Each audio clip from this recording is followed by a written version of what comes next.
결혼 전 저는 사랑과 땡땡 같은 TV 드라마를 보면서 세상에 저런 일이 어딨냐고 과장이 너무 심하다 생각하며 웃곤 했어요.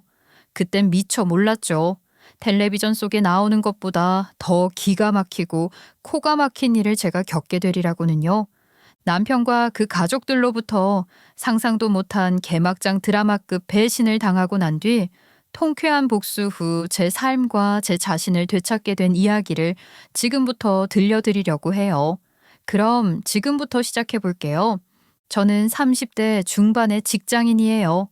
작은 식당을 하시던 부모님 밑에서 평범한 유년기를 보냈고 어릴 때부터 사람들과 잘 어울리는 사교적인 성격이었어요. 학교에서도 친구들과 어울려 다니는 걸 좋아했고 웃음도 많고 장난기도 많던 여느 아이들과 같은 평범한 아이였죠. 그렇게 밝고 자신감 넘치던 제가 한 번은 배신을 당한 경험 끝에 성격이 극도로 우울하고 어둡게 변한 적이 있었어요. 이제는 기억도 까마득해진 첫사랑 이야기인데요.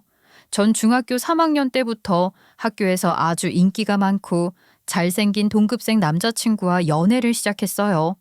멋모르는 어린 나이에 만난 첫사랑이었지만 주변 사람들이 석 달이면 헤어질 거라고 하던 말과는 달리 저희는 성인이 된 이후에도 계속 연인 사이로 지냈어요. 저는 대학 신입생이 됐고 당시 남자친구는 재수를 하던 무렵이었어요. 4년이 넘게 연애를 하던 무렵 남자친구의 재수학원 앞을 예고 없이 찾아갔던 저는 생각지 못한 장면을 목격하고 말았어요. 재수학원 강사와 바람이 난 제 첫사랑의 모습을 보게 된 거죠. 그때의 기억은 오래도록 저를 괴롭혔어요. 당시 남자친구는 제게 단순히 첫사랑 이상의 의미였어요. 가장 친한 친구이자 저의 소울메이트라고 생각했던 사람에게 배신을 당한 아픔은 제게 지울 수 없는 상처로 남았죠. 한창 열심히 놀고 청춘을 즐길 나이에 저는 방황도 오래 했어요. 그런 저를 보다 못한 부모님은 제게 차라리 한두 해라도 한국을 떠나 유학을 다녀오면 어떻겠냐는 권유를 하셨고 그렇게 저는 유학길에 올랐어요. 어찌 보면 조금은 도피성으로 떠난 유학이었지만 그 시간은 제 삶을 많이 바꿔놓았죠. 언어뿐 아니라 혼자 살아가는 힘, 다양한 사람들과 문화 속에서 적응하는 방법, 그리고 무엇보다 제 자신을 더 믿고 나아갈 줄 아는 용기를 얻게 됐으니까요. 그렇게 유학을 마치고 돌아온 후 저는 유학 기간 동안 배운 언어를 활용해 무역 회사에 취직하게 되었어요. 업무는 힘들었지만 열심히 일한 덕분에 나름대로 성공적으로 자리도 잡게 됐죠. 그 사이에 많은 일들이 있었어요. 급성 심장마비로 아버지를 떠나보냈고 친언니는 멀리 제주도로 발령을 받아 일을 하게 됐고 그렇게 저는 엄마와 함께 둘이 살게 되었죠. 엄마와 저는 서로에게 참 의지를 많이 했어요. 아빠가 떠난 외로움을 서로 달래며 열심히 살아남기 위해 애를 많이 썼던 것 같아요. 그러다 제가 남편을 만나게 된 건 바로 업무를 통해서였어요. 거래처 직원들과 함께 미팅을 하는 자리에서 남편을 처음 만났는데 사실 첫인상은 별로였어요. 얼굴도 평범했고 솔직히 말하면 좀 못생긴 축에 속했죠. 옛날 같았으면 아마 연애 상대로는 생각도 안 했을 거예요. 하지만 잘생긴 놈들은 얼굴값 한다는 걸 제 첫사랑 때문에 아주 혹독하게 깨달은 후로 얼굴 뜯어먹고 살 것도 아닌데 하는 생각을 하게 됐거든요. 무엇보다 대화를 나눌수록 사람이 너무 재밌고 농담도 너무 제 취향이고 같이 있는 시간이 엄청 즐겁더라고요. 그렇게 같이 프로젝트를 진행하는 동안 남편의 성실함과 유쾌함에 끌리게 됐던 것 같아요. 출장이 잦은 일을 하는데도 늘 시간을 내어 저를 챙기는 모습을 보며 전 마음이 가게 됐고 결혼을 결심하게 된 것도 그 남자의 그런 면 때문이었던 것 같아요. 그러니까 말하자면 얼굴이나 외모보다는 마음이 더 중요한 사람이라는 걸 알게 해준 사람이었죠. 결혼 준비는 생각보다 바쁘고 힘들었지만 이 남자와 함께라면 어떤 어려움도 헤쳐나갈 수 있을 거란 믿음이 있었거든요. 그러다 결혼 준비를 하며 알게 된 사실은 저희 시모가 속칭 뚜쟁이라는 사실이었어요. 나쁜 일도 아니고 좋게 표현하면 일종의 일인 결혼정보회사 같은 느낌일 수도 있지만 어감이 그렇게 좋은 일은 아니잖아요. 근데 막상 또 시모를 만나보고 나서는 생각보다 저를 너무 좋게 평가해주는 모습에 마음이 놓이게 됐죠. 남편이 만났던 여자들 중에서 제가 제일 으뜸이라면서 직업으로 보나 여러 가지 면에서 보나 자기 레이더망에 들어왔으면 제일 좋은 남편감을 매칭해 줬을 거라며 절 엄청 좋게 말씀해 주시더라고요. 결혼 준비는 척척 진행되어 갔지만 가장 큰 난관에 부딪히고 말았어요. 문제는 바로 신혼집이었죠. 하필이면 남편과 제가 결혼을 하게 된 그 무렵 집값이 무서운 줄 모르고 엄청나게 폭등을 하던 때였거든요. 매매는커녕 전세로도 괜찮은 집을 찾기가 엄청 어려운 거예요. 처음에는 회사 근처에서 집을 알아봤어요. 둘이 함께 부동산을 찾아다니며 괜찮아 보이는 집들을 몇 군데 보러 갔죠. 그런데 저희 예산에 맞으면서 마음에 드는 집은 아예 찾을 수가 없었어요. 전세는 턱없이 비쌌고 월세는 감당할 수 있는 수준이 아니었죠. 심지어 어떤 집은 월세가 저희 월급의 반 이상을 차지하는 수준이었으니 그나마 예산에 맞는 집은 너무 오래되고 시설이 열악한 곳이라 고민이 되더라고요. 신혼생활을 그런 집에서 시작하고 싶지는 않았으니까요. 결혼 준비 비용도 만만치 않은 데다 집 문제까지 겹치니까 스트레스가 이만저만이 아니더라고요. 생전 다투지 않고 잘 지내던 저희도 여러 번 크게 싸우게 됐고 그러다 보니 저희가 힘들어하는 걸 눈치챈 양가에서도 걱정을 많이 하셨죠. 결국 저희는 신혼집 문제를 두고 진지하게 상의하기 시작했고 그때 남편이 처가살이 얘기를 먼저 꺼냈어요. 처음에는 제안을 들은 제가 더 놀랐어요. 사실 저는 친정집에 다시 들어가 살 생각은 전혀 없었거든요. 저희 집은 부모님이 작은 식당을 운영하며 착실히 모은 돈으로 도심 근처에 꽤 괜찮은 집을 마련해 둔 상태였어요. 제 입장에서는 저희 집이 편안하긴 했지만 결혼 후에는 독립적인 생활을 하고 싶다는 생각이 더 컸어요. 그런데 남편과 시부모님이 적극적으로 처가살이를 원했어요. 아무리 생각해봐도 지금 우리 형편에 어떤 식으로든 집을 무리해서 구하는 건 좀 아닌 것 같아. 지금 집값이 말 그대로 미친 시점이잖아. 너무 무리하게 대출 끌어다 매매로 계약을 하면 몇 년 지나 손해만 볼 게 불보듯 뻔한 상황이야. 그렇다고 전세나 월세로 그 돈을 감당하는 것도 무리고 말이야. 그렇다고 쳐도 처가살이 하는 거 당신은 정말 괜찮겠어? 결혼하면 무조건 독립하자고 우리 같이 얘기했었잖아. 상황이 이러니까 어쩔 수 없지. 다 가질 수는 없잖아. 그렇다고 우리 형이랑 형수까지 같이 있는 우리 부모님 댁에 들어가 부대끼며 살 수도 없고 내 자취방을 신혼집으로 쓸 수도 없고 말이야. 내가 봤을 땐 한 3, 4년만 있어도 집값 좀 안정될 것 같거든. 일단 그때까지만 처가의 신살이 좀 지고 그때 독립하는 게 어떨까 싶어. 사실 남편 말이 일리가 있었어요. 저희 집은 아빠가 돌아가신 후 엄마와 저만 있는 상태였고 아빠 살아계시던 올해 전 식당에서 모은 돈으로 꽤 큰 평수의 아파트를 계약한 거였어서 저희가 같이 살기에 방도 넉넉한 편이었죠. 이 얘기를 어렵사리 꺼내자 엄마는 오히려 아주 흔쾌히 받아들이시더라고요. 가뜩이나 제가 갑자기 독립해 나가면 외로울 것 같아 걱정이었는데 더 좋다고 잘 됐다고 하셨죠. 저희 친언니 역시 제주에서 자리를 잡고 있었기 때문에 너희가 편한 대로 하면 된다고 개의치 않고 저희를 존중해줬죠. 결국 남편과 저는 저희 친정집에서 신혼 생활을 시작하기로 결정했어요. 물론 마음 한편으로는 처가살이가 불편하지 않을까 걱정도 되었지만 남편은 오히려 더 편안해 보였어요. 워낙 사람이 능청맞을 정도로 넉살이 좋은 성격이라 사는 동안 불편해하기는커녕 원래부터 이 집 아들이기라도 한 것 마냥 저희 엄마랑도 너무 잘 지내더라고요. 감사해요, 장모님. 제가 좀 더 잘난 사이였으면 좋았을 텐데. 도와주셔서 정말 고맙습니다. 대신 시킬 거 있으시면 얼마든 저한테 다 시키세요. 어려워 마시고요. 사위사랑은 장모님이라지만 장모님 효도는 또 사이모가 아니겠습니까? 아이고 아주 든든하네 든든해. 우리 집에 아들이 없어 몰랐는데 아주 아들 하나 생긴 것 같아 뿌듯하구만. 신혼 초 남편은 저희 엄마에게 참 잘했고 집안일도 나서서 하며 사위 노릇을 톡톡히 했어요. 결혼 전 가졌던 제 염려를 모두 불식시키는 남편을 보며 저도 마음이 놓였죠. 그런데 그렇게 행복하고 문제없는 일들만 계속됐다면 제가 이곳에 사연을 보낼 리도 없었겠죠. 시간이 흐르며 점점 남편의 태도는 조금씩 달라지기 시작했고 저희의 갈등 역시 시작되어 갔어요. 저희의 갈등이 시작된 건 시모가 저희 집에 방문하기 시작하면서부터였습니다. 처음에 시모는 단순히 아들 사는 집에 구경을 하러 온다는 명목으로 왔어요. 우리 아들이 어떻게 살고 있는지 한번 봐야지 하며 와서 같이 식사를 같이 하거나 이런저런 이야기를 나누곤 했죠.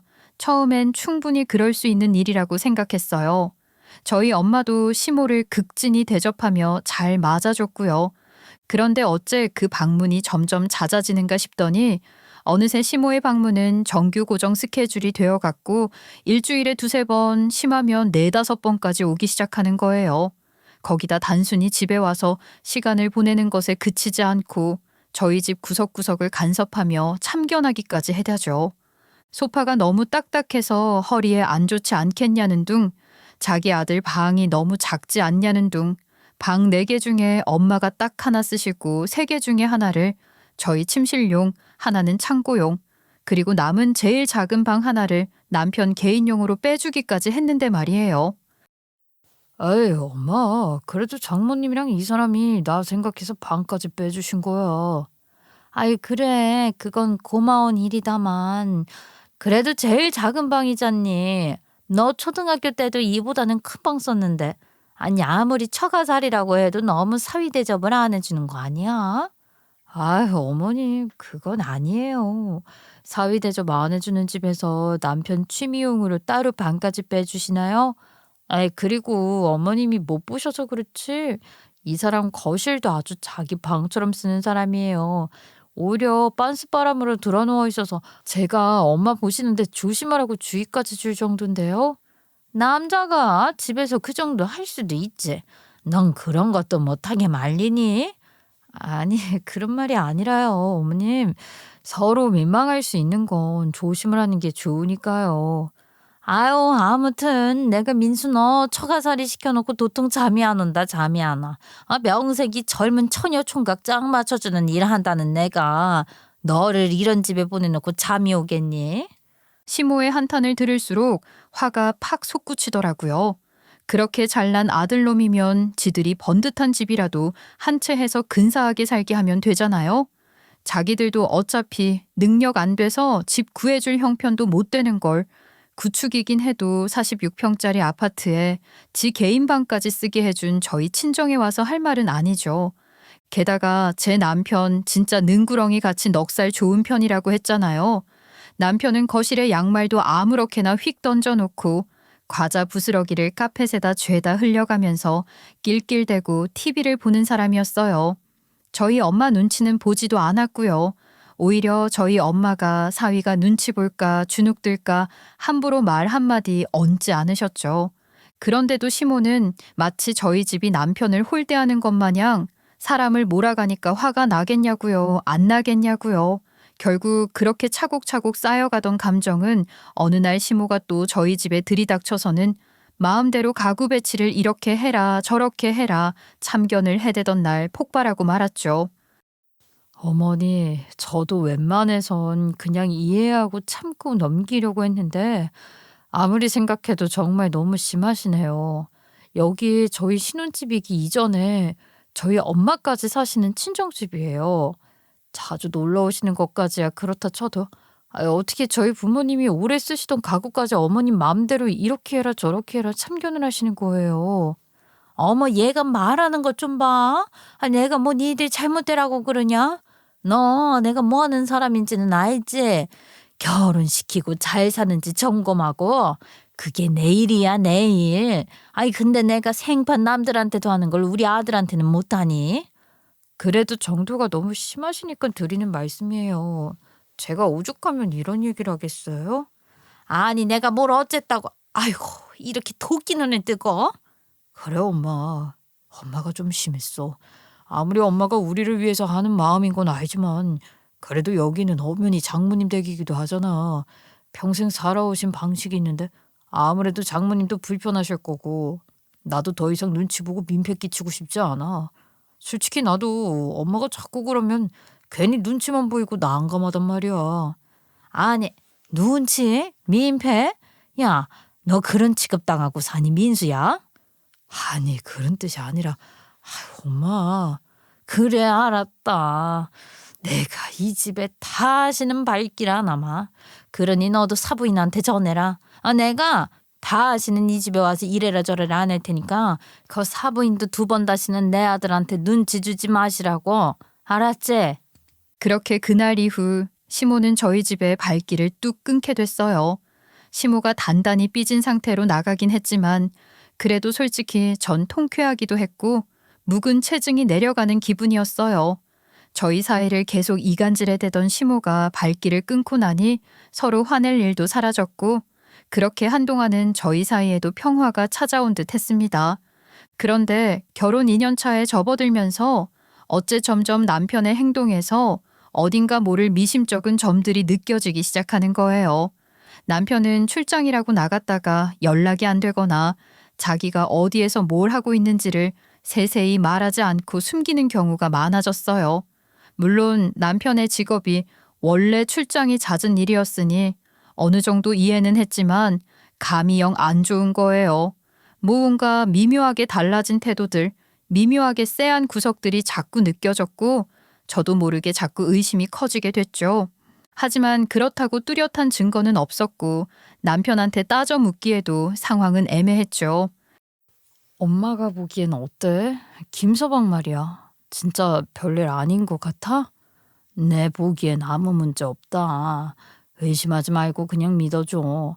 의심하면 의심만 커지고 의심에 네가 잡아먹히는 거야.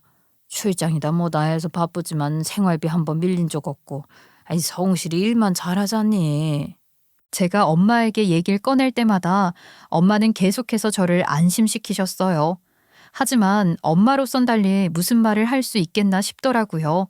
게다가 당시 저는 돌이 막 지난 아이를 키우고 있었으니 손주 키우는 딸에게 엄마가 할 수 있는 말은 괜찮다 믿어라 밖에 없을 거 아니겠어요. 하지만 제 의심은 조금씩 몸집을 불려가기 시작했어요. 남편이 장기 출장을 가게 되면서 영상 통화로만 겨우 얘기를 나누는 게 다였고 그마저도 아이 얼굴 보여주느라 급급했거든요. 물론 생활비 한번 밀리지 않고 따박따박 잘 보내왔으니 겉으로 보기에는 큰 문제는 없었지만 제 마음속엔 점점 이렇게 사는 게 맞나, 정말 우리 사이 괜찮은 건가 하는 생각들이 커져갔어요. 그러던 어느 날이었어요. 제 친구 중 한 명이 지방에서 결혼을 하게 돼서 저희 엄마와 같이 지방으로 가게 된 거예요. 결혼식이야 저 혼자 가면 된다지만 마침 친구 결혼식 있는 곳이 바닷가 지역이라 가는 김에 엄마 모시고 콧바람이나 좀 쐬고 오자 싶었거든요. 저도 엄마도 돌쟁이 아이 키우느라 여행은커녕 외출 한번 하기가 힘든 때였으니 이 기회에 같이 가까운 데 여행한다 생각하고 다녀오자 했던 거죠. 그렇게 엄마와 아이까지 데리고 장거리 운전길에 올랐어요. 이동 시간도 꽤 길었지만 그래도 오랜만에 멀리 떠나는 게 신나기도 하고 설레기도 했죠. 그런데 결혼식장에 도착해서 주차를 하려는데 낯익은 차량 한 대가 눈에 들어오더라고요. 그 순간 갑자기 심장이 철렁 내려앉았어요. 익숙한 차의 번호판이 영락없는 남편 차였거든요. 엄마도 제 옆에서 깜짝 놀라셨죠. 어머, 아니 김서방은 여기 어떻게 알고 왔다니? 네가 말했어? 아니, 난 얘기한 적 없지. 김서방은 뭐 민주 알지도 못하는데 뭘. 그러면 우연인가?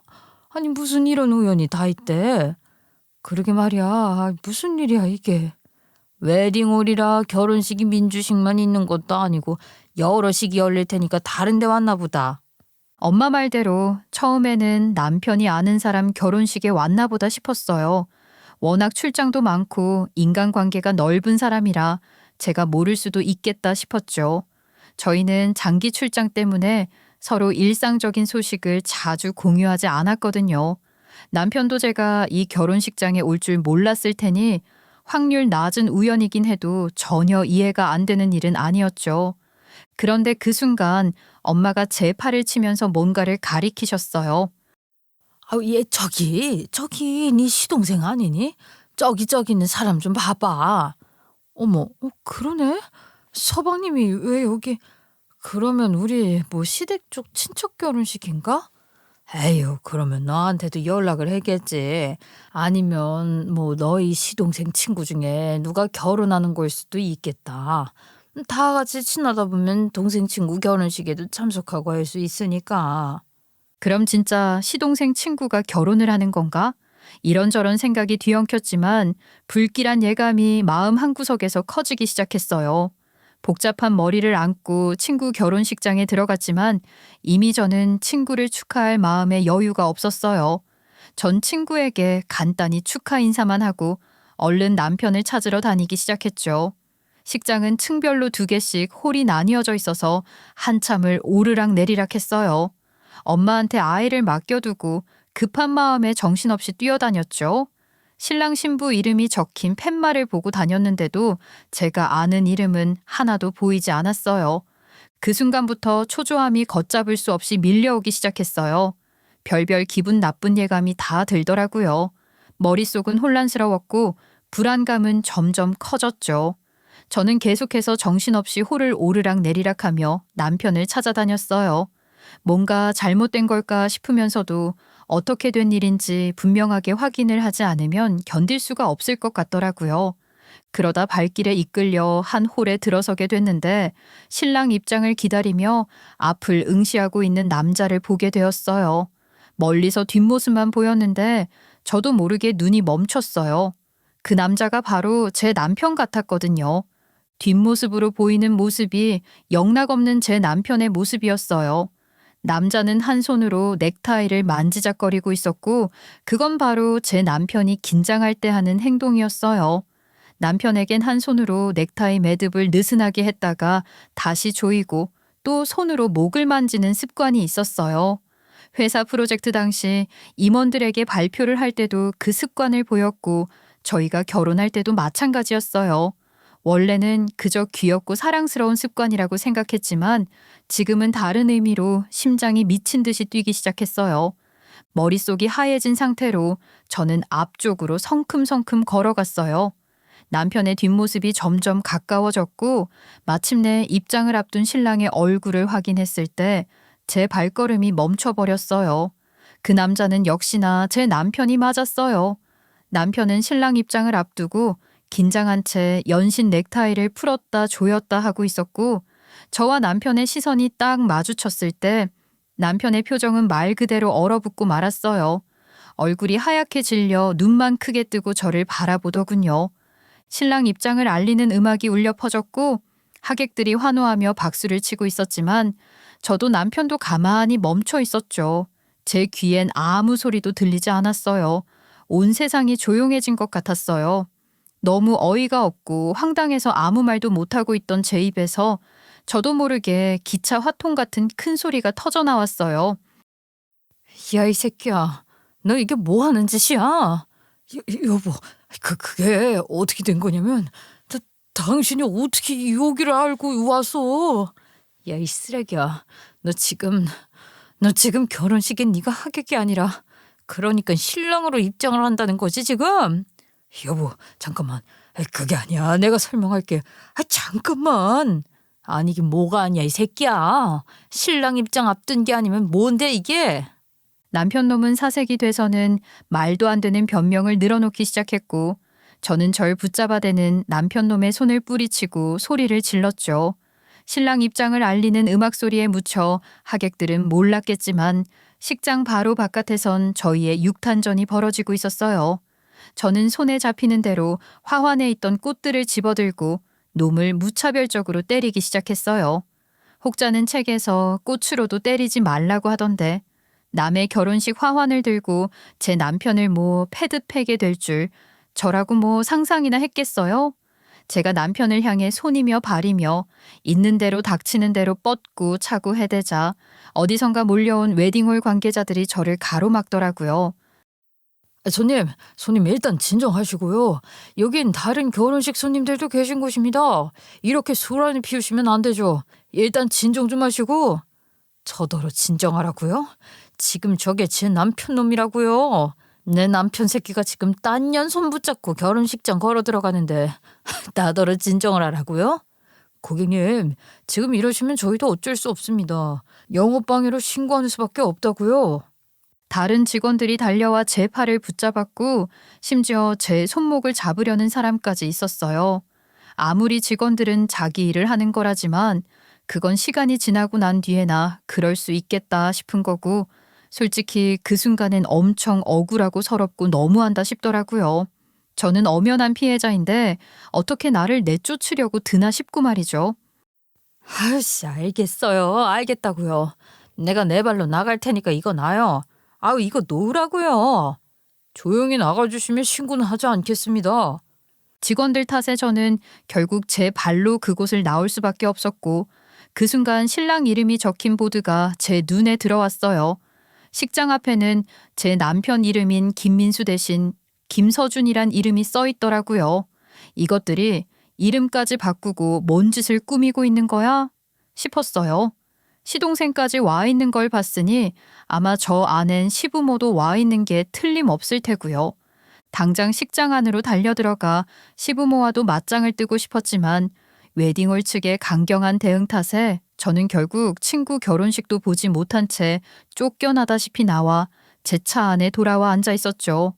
너무 혼란스럽고 화가 나서 머리가 막 핑글핑글 돌 지경이더라고요. 잠시 뒤 저를 찾는 엄마의 전화에 일단 차로 오시라는 말만 했어요. 그렇게 차에 앉아 엄마를 기다렸고 잠시 뒤 엄마가 내려오셨더라고요. 저는 엄마에게 자초지종을 설명했죠. 그리고 엄마에게 차에 있던 선글라스를 건네며 올라가서 좀 확인을 해달라고 부탁드렸죠. 정말 김서방 맞아? 네가 잘못 본 거 아니고. 엄마, 잘못 본 거였으면 나도 좋겠다. 근데 이미 한바탕 난리까지 치고 왔어. 그거 절대 그놈 혼자 꾸민 짓 아니야. 아까 엄마도 봤잖아? 시동생까지 와 있는 거. 엄마가 이거 쓰고 올라가서 확인 좀 해줘. 시부모도 다 와 있는지, 신부 쪽은 어떤 사람들인지.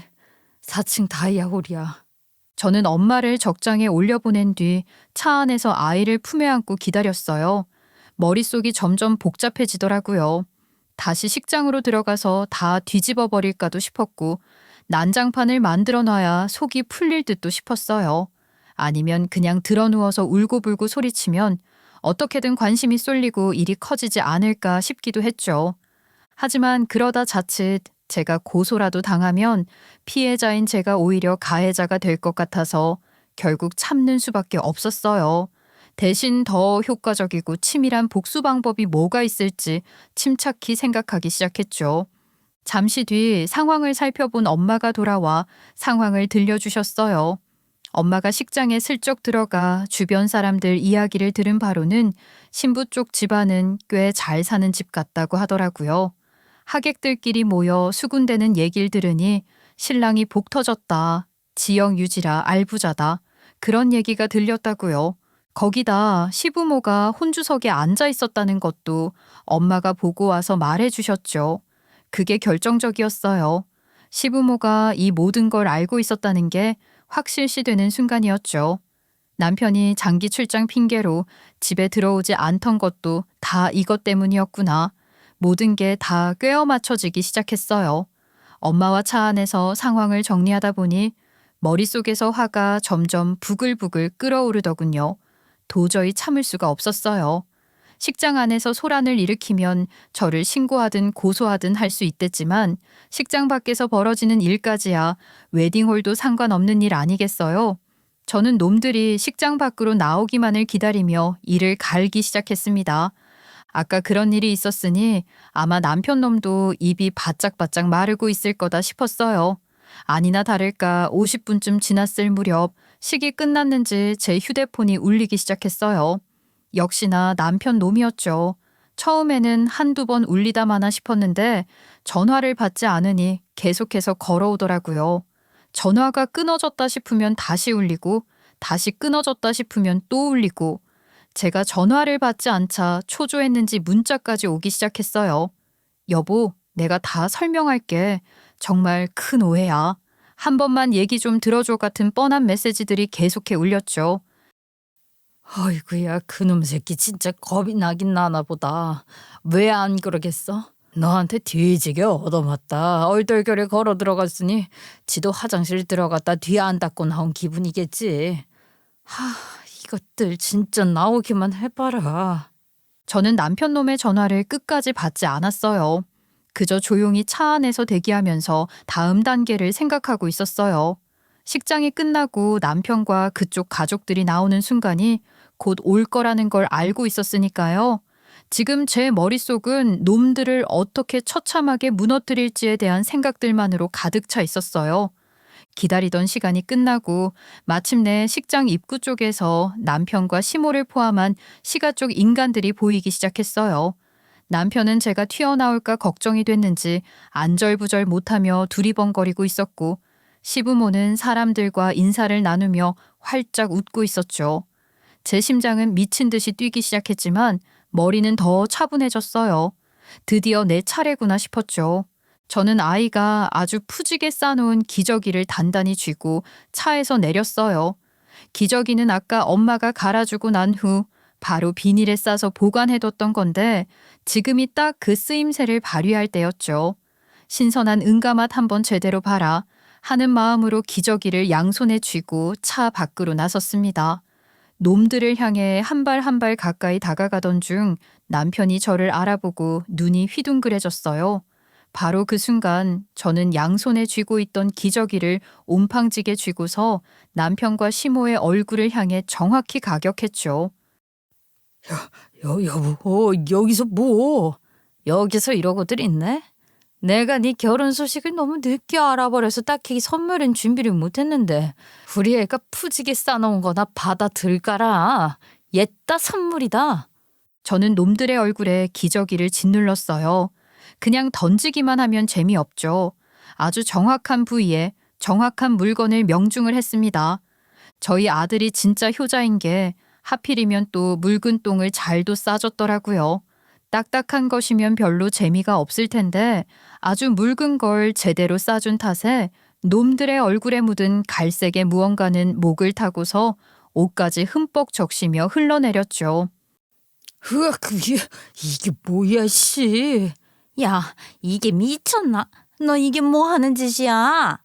주변 하객들은 놀란 표정으로 웅성거렸고 남편과 시모는 얼굴에 붙은 기저귀를 떼어내곤 비명을 질러댔어요. 민수야, 아니? 이제 서준이라고 불러줘야 하나? 그렇게까지 해서 장가가니까 좋냐? 머리도 나쁜 게 뒤에서 그 짓 하느라 꽤나 골치 좀 아팠겠다. 거짓말하랴 바람 피우랴. 그 얼굴로 아주 제주도 좋아? 야, 이년아. 너 이게 뭐 하는 짓이야? 넌 이거 어떻게 알고 여기까지 왔어? 넌 무슨 사람이라도 고용했니? 그런 거야? 대체 우리 민수가 뭘 잘못했다고 이 난리야? 하긴 네가 무슨 재능으로 그런 짓을 했겠니? 다 뚜쟁이 니네 엄마가 한 짓이겠지. 하여간 그런 짓 하고서는 니네 엄마가 어디 가겠어? 너 인연 내가 고소할 줄 알아? 어디서 이딴 걸 얼굴에다가. 고소? 그래, 고소 같은 소리 하고 있네. 야, 그건 내가 할 소리야, 이 쓰레기 같은 새끼들아. 시모와 남편은 얼굴에 묻은 것들을 닦아내느라 정신이 없었고 시부와 시동생이 상황을 정리하려고 저를 말리며 진정을 시키려고 애쓰더군요. 형수님, 일단 여기까지만 하시고 진정 좀 하세요. 진정? 너 지금 진정이라 그랬냐? 너도 한편이야. 이 새끼가 어디서 형수님이랑 소리가 나와. 세아가 미안하다. 일단 차분히 진정하고 정리가 좀 되면 얘기하자. 민수놈이 설명할 거다. 일단은 여기까지만 하자. 왜? 지역 유진 사돈네가 알까봐 겁이 나서 그래? 니들끼리 다 싸바싸바해서 상황 다 만들어놨는데 망칠까봐 무서워서 그러니? 걱정하지 마. 어차피 니들 다 끝장이야. 신부한테 내가 정확히 잘 전달할 테니까 걱정 말고. 제 말에 결국 둘은 아무 말도 못하고 물러서고 말았고 남편 놈과 시모는 화장실로 달려들어가 냄새를 없애려 애를 써댔죠. 저는 일단 거기까지 해두고 돌아서 차로 돌아왔어요. 하지만 그게 끝은 아니었어요. 제 복수는 이제 시작이었죠. 그날 식장에서의 충격과 분노는 단순히 똥기저귀 한번 날려준 분풀이로 끝낼 일이 아니었죠. 저는 바로 변호사를 찾아가 상담을 했어요. 남편의 이중결혼 시도와 그로 인한 정신적 피해를 근거로 위자료를 청구할 계획이었고 결혼 기간 동안 제가 투자했던 모든 재산을 철저히 회수할 작정이었어요. 변호사도 제 이야기를 듣고 나서는 단순한 불륜을 넘어 이중결혼 시도는 법적으로도 중범죄에 해당한다면서 제게 자신감을 심어주더라고요. 저는 남편 놈이 결혼한 신부 측 가족에게도 모든 사실을 알리기로 했어요. 그들 역시 이미 그날의 소란을 듣고 대충 짐작을 하고 있었던 듯 제가 연락했을 때 당장 만나자고 하더라고요. 저는 신부 측 가족을 만나 준비해간 증거들을 하나씩 꺼내 보여주기 시작했어요. 결혼 사진, 아이 돌잔치 때 찍은 가족 사진, 가족관계 증명서, 남편이 저에게 보낸 애정 어린 메시지들, 심지어 그의 휴대전화 내역까지 모든 것을 깔끔하게 정리해서 보여줬죠. 아유, 세상에. 무슨 이런 인간이. 아니, 어떻게 이렇게 감쪽같이 사람을 속일 수가 있어, 그래? 그것들 아주 작정하고 한 짓이에요. 그놈 엄마가 아주 유명한 뚜쟁이거든요. 아마 제대로 주도적으로 계획을 했을 겁니다. 우리 딸을 이런 짓과 결혼을 시키다니. 아유, 어떻게 이런 일이. 그러니까 제대로 갚아주셔야죠. 전 이미 이혼 소송 준비 시작했고요. 가능한 모든 법적 조치를 취할 겁니다. 여러분도 그렇게 하실 생각 맞으시죠?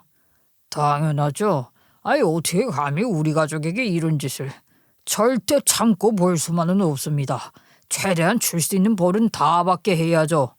그렇게 신부 측 가족과 저의 연대가 시작됐고 서로 타임라인을 끼워 맞추면서 보니까 아주 가관도 그런 가관이 없더라고요.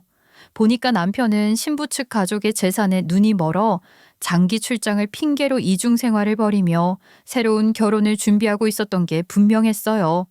그동안 제게는 여전히 성실한 남편인 척하느라 생활비를 계속 송금하고 있었고 신부 측 가족에게는 자신이 믿음직한 신랑감이라며 거짓된 이미지를 심어놓느라 애를 써댔던 거죠.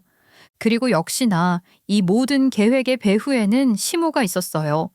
신부 가족의 부유함을 알게 되자 결혼을 강력히 추진하며 저의 관계를 철저히 은폐하려고 무진 애를 쓴 거죠. 결혼식이 먼 지방에서 비밀스럽게 치러진 것도 다 그런 이유였어요. 남편과 시모는 제가 눈치채지 못하도록 최대한 멀리 떨어진 장소에서 조용히 일을 처리하려고 했던 거예요. 신부 가족의 배경을 이용해 더 나은 삶을 얻겠다는 욕망에 사로잡혀 있었던 겁니다. 그런데도 예상치 못한 우연으로 놈들의 계획은 산산조각이 나고 말았지만 말이에요. 신부 가족은 남편의 실체를 알고 큰 충격에 빠진 듯 보였어요. 신부의 아버지는 그 지역에서 상당히 영향력 있는 인물로 알려져 있었고 본인들의 명예를 중요시 여기는 듯 하더라고요. 신부 측 일을 봐주는 로펌이 아예 따로 있더군요. 해당 로펌에선 제 자료들을 모두 검토하기 시작했어요. 결혼식 사진은 남편과 제가 법적으로 부부임을 증명하는 데 중요한 자료였고 가족관계 증명서는 혼인 상태를 명백히 입증했죠. 저희 아이의 돌잔치 사진은 남편이 가족을 두고 있다는 사실을 숨길 수 없게 만들었고요. 변호사는 특히 남편이 저와 신부에게 각각 보낸 문자 메시지와 통화 기록을 주목했어요. 그것들이야말로 놈의 이중 생활과 거짓말을 증명하는 강력한 증거였으니까요. 심지어는 문자와 통화 시간까지 다 겹치더라고요. 저한테 거짓말해놓고 끊자마자 또 신부 쪽에 전화를 하는 식으로 말이에요. 신부 측 변호팀은 남편과 시모의 재산 내역과 재정 활동까지 철저히 조사하기 시작했어요. 남편 놈과 시모 쪽이 신부 측 가족으로부터 받은 금전적 지원 내역과 사용처까지 모두 추적했죠. 야망도 있고 사업 수완도 있는 젊은 친구라 내가 아주 제대로 키워줄 요량으로 투자까지 했는데 어떻게 원해를 원수로 갚는지 절대 가만두고 볼 수는 없지. 그놈들 절대 용서해주지 말아요. 나 지금 아주 체면까지 끝장났어요. 그날 식장에서 장면들을 본 사람들이 다 소문냈다고요. 대체 어떤 놈을 만났길래 와이프라는 사람이 그런 짓까지 했냐고 수군거리는데 나 이제 얼굴도 못 들고 살아요. 그놈들이 내 앞에 와서 무릎 꿇고 싹싹 빌게 만들 거야. 그렇게 저도 신부 측도 모두 놈들을 상대로 어마어마한 법적 소송을 진행하게 됐어요. 소송이 본격적으로 진행되기 시작한 무렵이었어요. 비가 부슬부슬 내리던 어느 날 초인종 소리가 울리더군요. 문을 열어보니 남편놈과 시부모가 잔뜩 젖은 채로 몸을 떨며 서 있더라고요. 남편놈은 얼굴이 완전히 초췌해져 있었고 옷깃은 비에 젖어 축 늘어져 있었죠. 놈은 덜덜 떨며 말을 꺼냈어요. 여보, 우리 얘기 좀 해. 내가 다 잘못했어. 제발 내 말 좀 들어봐줘. 말? 무슨 말? 난 너한테 들을 말도 없고 할 말도 없는 사람이야. 이거 왜 이래? 법정에 가서 끝내면 그만이야. 잘못했어. 정말 잘못했어. 나도 이러고 싶진 않았어. 정말이야. 당신도 알잖아. 내가 우리 준호 얼마나 사랑하는지. 응? 네가 감히 우리 준우를 입에 올려? 아들 생각을 한다는 새끼가 그딴 짓을 해? 너는 감히 우리 아들 볼 자격도 없는 새끼야. 애미야, 아유 미안하다. 잘못했다. 우리 민수가 무슨 잘못이 있겠니? 너도 알겠지만 얘가 그런 일을 꾸밀 놈이나 되니. 잘못은 다 내가 했다. 다 내가 시킨 짓이야. 그러니까 우리 민수는 한 번만 용서해다오. 이것들이 누굴 호구로 하나? 당장 안 꺼져? 애미야 제발.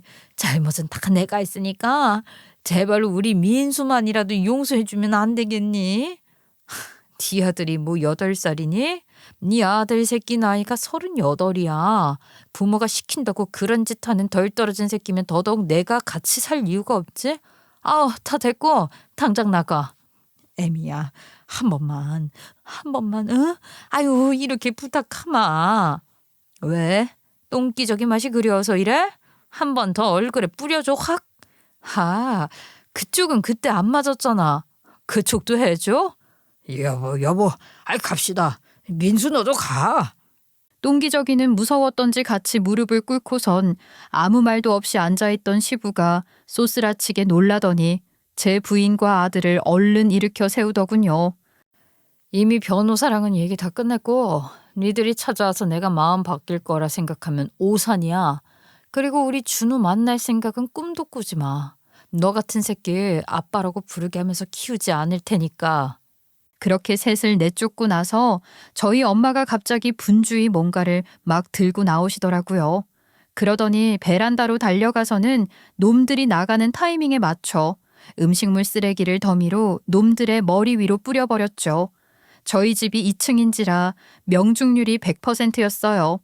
놈들은 우리 아들 기저귀에 이어 음식물 쓰레기까지 또 한 번 뒤집어 쓴 채 처량하게 빗속을 걸어 나가더군요.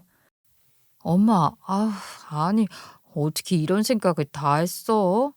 아유 속이 다 시원하다. 아유 우리 집 앞이니까 이따 다시 치우는 건 일도 아니지.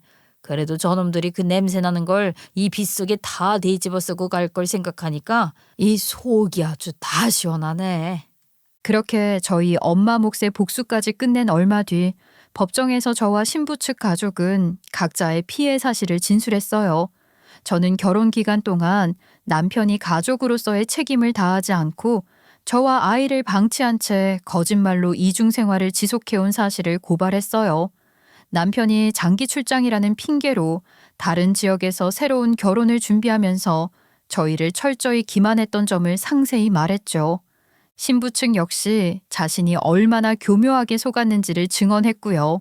시모가 중매를 적극적으로 주도했고 남편은 결혼 전에 독신이라고 거짓말을 했다는 사실은 증거가 명명백백했습니다.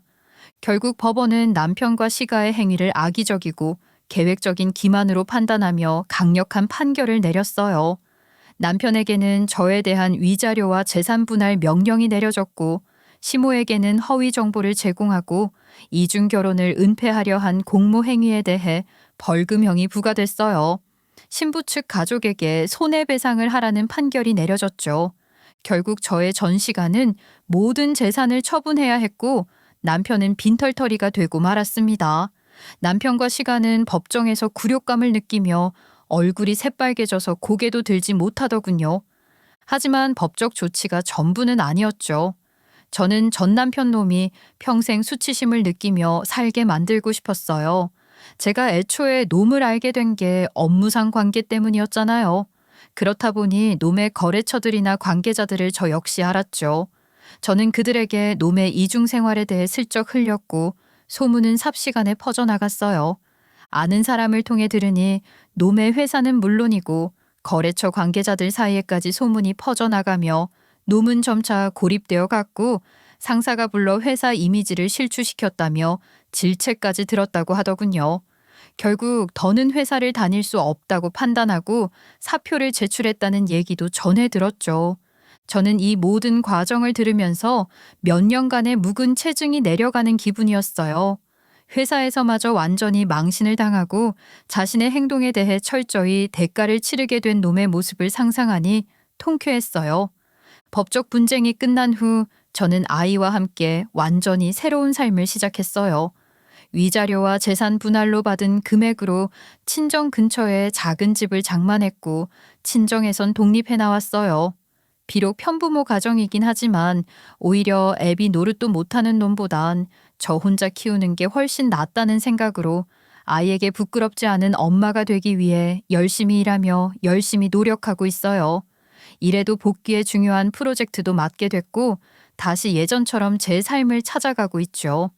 얼마 전엔 전 남편과 결혼식까지 올렸던 상대에게서 전 남편의 소식을 전해 듣게 되었어요. 전 남편과 전 씨가는 재산도 직장도 모두 잃은 채 시골의 작은 원룸으로 내려갔다고 하더군요. 전 씨 부모는 그 여자의 가족이 제기한 손해배상금을 갚기 위해 집과 땅을 모두 처분해야 했다고 하더라고요. 하지만 그 금액으로도 부족해 가까운 친척들에게 돈을 빌렸는데 갚지 못하는 상황이 되자 결국 친척들에게도 철저히 외면당했다고 하더군요. 사람들에게 평생 믿을 수 없는 가족이라는 낙인이 찍혀 어디에서도 도움을 받지 못하고 친척과 이웃들마저 그들을 멀리하기 시작했다는 얘기를 들으니 그렇게 통쾌할 수가 없더라고요. 저도 피해자였지만 그때를 생각하면 그때 저희 위해서 도와주신 거 너무 감사해요. 만약 저였다면 그렇게 할 수 있었을까 생각해보면 쉽지 않은 일이라는 생각이 들더라고요. 당연히 해야 하는 일이었는데요, 뭘. 아무튼 저희 둘 다 참 희한한 놈 때문에 별일을 다 겪었어요. 그쵸? 그럴 자격 하나 없는 놈인데. 그러니까요. 아유, 지금 생각해보면 어떻게 그 못생긴 놈이랑 평생 한 입을 덮고 한 밥상머리에 앉을 생각을 했다니. 아유, 아찔하다니까요.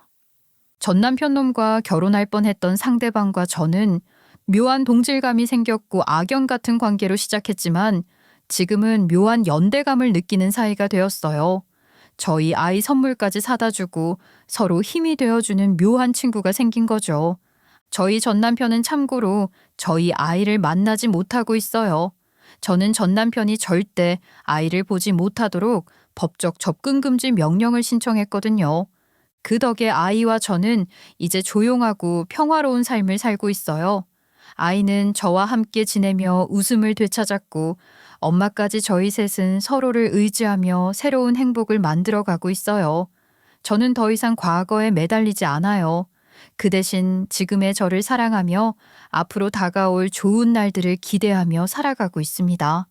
저의 기가 막히고 코가 막히는 불륜 막장 스토리는 여기까지가 끝입니다. 시작은 막장극이었지만 끝은 성장극이 되었어요. 그 일련의 사건들을 통해 저는 한층 어른이 되었고 한층 성장하게 되었거든요. 제 인생에 남자로부터 당한 배신이 2번 있었어요. 한 번은 20살 무렵 첫사랑에게 당한 배신, 한 번은 30이 훌쩍 넘어 남편 놈에게 당한 배신, 3번째 배신은 영영 없을 거예요. 믿을 수 있는 남자만 만날 생각이라서. 아니요. 저에게 남자는 평생 없을 테니까요. 잘생긴 놈은 얼굴값 하고 못생긴 놈은 꼴값 한다는 말은 진리예요. 제 경험에서 우러나온 진리 중에 진리죠. 이 사연을 들으신 분들 중 아직 결혼하지 않은 여성분들이 계시다면 꼭 명심하세요. 여러분은 모두 더 나은 삶을 살 자격이 있다는 걸, 남자는 결코 여러분의 인생을 책임져 주지 않을 뿐더러 오히려 족쇄가 된다는 사실을 말이에요. 못생긴 놈들은 바람필 주제도 안 된다? 아니, 주제도 모르고 더 가관을 떤다. 명언 아닌 명언을 남겨보며 저는 이만 줄이겠습니다. 저의 앞으로의 날들도 여러분의 나날들도 모두 평화롭고 행복하기를 빌며 모두 새해 복 많이 받으세요. 들어주셔서 고맙습니다.